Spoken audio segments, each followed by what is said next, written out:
নির্বাচনের রোডম্যাপ ঘোষণায় সন্তুষ্ট বিএনপি। তাৎক্ষণিক প্রতিক্রিয়ায় দলটির মহাসচিব মির্জা ফখরুল ইসলাম আলমগীর বলেন, অনিশ্চয়তা থেকে বের হয়ে দেশের মানুষ নির্বাচন চায়। এদিকে এনসিপির অভিযোগ, জুলাই সনদ চূড়ান্ত হওয়ার আগেই নির্বাচনী রোডম্যাপ ঘোষণা সরকার ঐকমত্য কমিশনের প্রতিশ্রুতি ভঙ্গে শামিল। আর জামায়াত বলছে, এতে জনপ্রত্যাশার প্রতিফলন নেই। অবশেষে ত্রয়োদশ জাতীয় সংসদ নির্বাচনের রোডম্যাপ ঘোষণা করেছে নির্বাচন কমিশন। 15 সেপ্টেম্বরের ভিতরে এগুলোকে চূড়ান্ত করতে পারবো এবং আপনার তাৎক্ষণিক প্রতিক্রিয়ায় এ নিয়ে সন্তোষ প্রকাশ করেছে বিএনপি। দলটির মহাসচিবের মতে, এর মাধ্যমে কেটে গেছে অনিশ্চয়তার কালো মেঘ।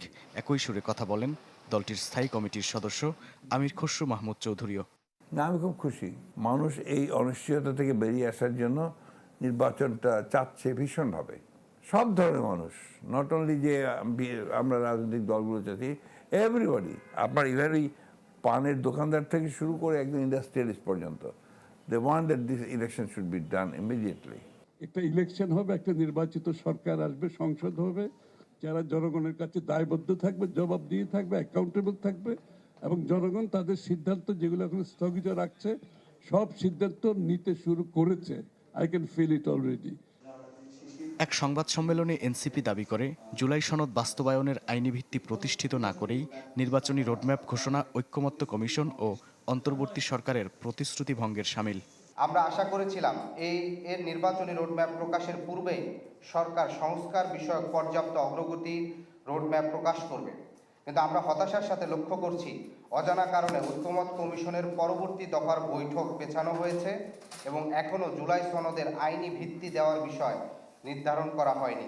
বিচার সংস্কার, নতুন সংবিধানের দাবি, আমাদের গণপরিষদের দাবি, সেই বিষয়গুলো প্রান্তিক জনপদের সবাইকে পৌঁছে দেওয়ার অংশ হিসেবে প্রাথমিকভাবে আমরা এই 27টি উপজেলা নির্ধারণ করেছি এবং ধারাবাহিকভাবে আমরা 495টি উপজেলায় হচ্ছে আমাদের এই কর্মসূচিটি আমরা নিয়ে যাব।